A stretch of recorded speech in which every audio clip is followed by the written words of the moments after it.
বিসমিল্লাহির রহমানির রহিম। রমজান মাসে চ্যানেল আয়ের আসুন আমরা কোরআন বুঝে পড়ি অনুষ্ঠান থেকে সকলকে জানাই আমন্ত্রণ এবং জানাই বিশেষ শুভেচ্ছা। আজকে আমরা সূরা বাকারার 5টি ভার্স নিয়ে আমরা আলোচনা করব। সূরা বাকারা হচ্ছে দ্বিতীয় যে সূরা কোরআন শরীফের, সেটা বাকারা মানে ওই শিপ গোট। আচ্ছা, তো এই 5টা আয়াতটা কি আমি প্রথমে আগে পড়ছি। বিসমিল্লাহির রহমানির রহিম। আলিফ লাম মিম যালিকাল কিতাবু লা রাইবা ফীহি হুদাল লিল মুত্তাকিন الذين يؤمنون بالغيب ويقيمون الصلاة ومما رزقناهم ينفقون والذين يؤمنون بما أنزل إليك وما أنزل من قبلك وبالآخرة هم يوقنون أولئك على هدى من ربهم وأولئك هم المفلحون। এবার আমি মানেটা বলছি। বিসমিল্লাহির রহমানির রহিম তো একটা বলেছি যে সূরা তাওবা ছাড়া সব সূরার প্রথমেই বিসমিল্লাহির রহমানির রহিম আছে। এই প্রথমটা হচ্ছে আলিফ লাম মিম। এরকম শব্দ, এগুলো ডিসজয়েন্টেড ওয়ার্ডস, এগুলো বলা হয় আল হুরুফ আল মুকাত্তাআত। এইটা কোরআন শরীফের 29টা সূরার মধ্যে এটা রয়েছে। এর মানে রহস্যময়, এর মানে আল্লাহ ছাড়া আর কেউ জানে না। তো এইটা হলো প্রথম। দ্বিতীয়টা হচ্ছে যালিকাল কিতাবু লা রাইবা। যালিকা মানে এই সেই কিতাব। যালিকাল কিতাব লা রাইবা, লা মানে নেই, রাইবা মানে কোনো সন্দেহ নেই, ফিহি তার মধ্যে, হুদাল লিল মুত্তাকিন যে মুত্তাকিদের জন্য পথ প্রদর্শক। এখন মুত্তাকিরা এই যারা তাকওয়া অবলম্বন করে, তাকওয়ার আসল উদ্দেশ্য ছিল আগে যে যারা খুব ভীতিপ্রদ জিনিসের মধ্যে দিয়ে যেত, তাহলে তারা তাকওয়া, সেটা বলতো তাকওয়া। এরপরে আছে আল্লাযিনা ইউমিনুনা বিল গায়বে। আল্লাযিনা মানে যারা, ইউমিনুনা ইমান, যারা ইমান আনে কিসে, বিল গায়েব। গায়েব আর আমরা তো জানি অদৃশ্য, গায়েব হয়ে গেছে, অদৃশ্য হয়ে গেছে। তো আল্লাযিনা ইউমিনুনা বিল গায়বে, যারা অদৃশ্যে বিশ্বাস করে, ও ইউকিমুনা সালাতা কায়েম করে। আমরা বলি সালাত নামাজ পড়া, কিন্তু কথাটা হচ্ছে আসলে যে সালাত কায়েম করে। ওয়া মিম্মা রাযাকনাহুম ইউনফিকুন।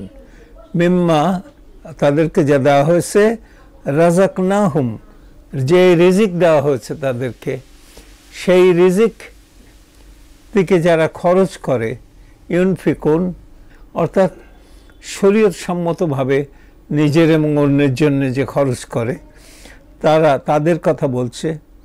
আর একটা হচ্ছে তোমার প্রতি যা অবতীর্ণ হইয়াছে, ওয়াল্লাযিনা ইউমিনুনা বিমা উনজিলা ইলাইকা, মানে ইলাইকা উনজিলা ইলাইকা না, ইলাইকা নাজেল করা হয়েছে। এই উনজিলা মানে নাজেল করা হয়েছে তোমার প্রতি।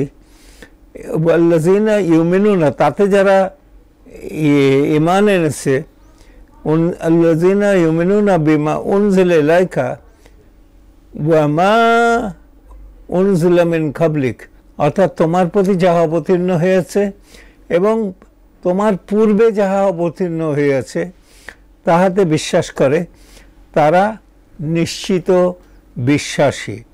ও বিল আখিরাতে হুম ইউকিনুন, পরকালে, ওয়াবিল আখিরা, আখিরাত মানে আখিরাত, ওবিল আখিরাতে হুম ইউকিনুন যারা একিন, ইউকিনুন মানে একিন, যাদের ঈমান আছে, একিন আছে, পরকালে যারা বিশ্বাস নিশ্চিত বিশ্বাসী। লাস্ট কথাটা হলো তারাই তাদের প্রতিপালক নির্দিষ্ট পথে রয়েছে। উলাইকা আলা হুদাম মির রাব্বিহিম, যেই হুদা নির্দেশিত দিয়েছেন রব, সেইটার পথে যারা রয়েছে, যাদের প্রতিপালক নির্দেশিত পথে আছে, তারাই ওয়া উলাইকা হুমুল মুফলিহুন, এবং তারাই সফল কাম।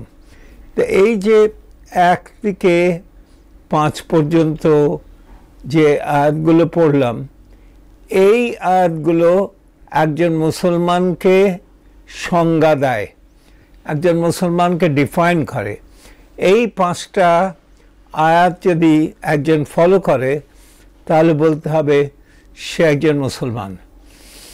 আর এই সমস্ত বইয়ের মধ্যে অনেক কথা আছে, কিন্তু সূরা বাকারার এই 5টা বইয়ের মধ্যে, 5টা আয়াতের মধ্যে আমাদের ঈমান, আকীদা এবং কি করলে আমরা একটা মুসলমান হিসাবে সাকসেসফুল হব পরিষ্কার করে বলা আছে। অর্থাৎ পৃথিবীতে সফল কাম কারা হবে, এই ডেফিনেশনগুলো পরিষ্কার করে দেওয়া আছে। এই জন্য আমি বললাম যে এই বইয়ের মধ্যে এত ভালো করে একজন ভালো মুসলমানের সংজ্ঞা দেওয়া আছে। এই 5টা আয়াত একটা ভালো মুসলমানের সংজ্ঞা পরিষ্কার করে দিয়ে রেখেছে। আমরা এগুলোর কথা আমরা আলোচনা করব। প্রথম কথা আলোচনা যদি করব, আমাদের যেটা মুসলমান হিসাবে আমরা কি করি, আমরা নামাজ, রোজা, হজ, যাকাত এটা পালন করি যেটা নিজের, কিন্তু আমাদের অদৃশ্যে বিশ্বাস করতে হয়। এই অদৃশ্যে বিশ্বাস কিন্তু is part of the faith in the unseen. যে আমরা বিজ্ঞানেও অনেক জিনিস আমরা বিশ্বাস করি, আমরা শুধু এটা থাকতে পারে, হতে পারে, এরকমভাবেও আমরা বিশ্বাস করে আমরা দেখেছি এটা হয়ে যায়। তো এইখানে ফেইথ ইন দি আনসিন এইটা একটা অঙ্গ। সালাত আমাদের করতে হবে, আমাদের প্রতি যে আল্লাহ তাআলা যে জিনিস এনেছেন তাটা বিশ্বাস করতে হবে, অন্য ধর্মের বইগুলোর প্রতি আমাদের ঈমান আনতে হবে। আমরা এগুলো পরে আরও বিস্তারিত আলোচনা করবার আশা রেখে আজকের অনুষ্ঠান এখানেই শেষ করছি। আল্লাহ হাফেজ।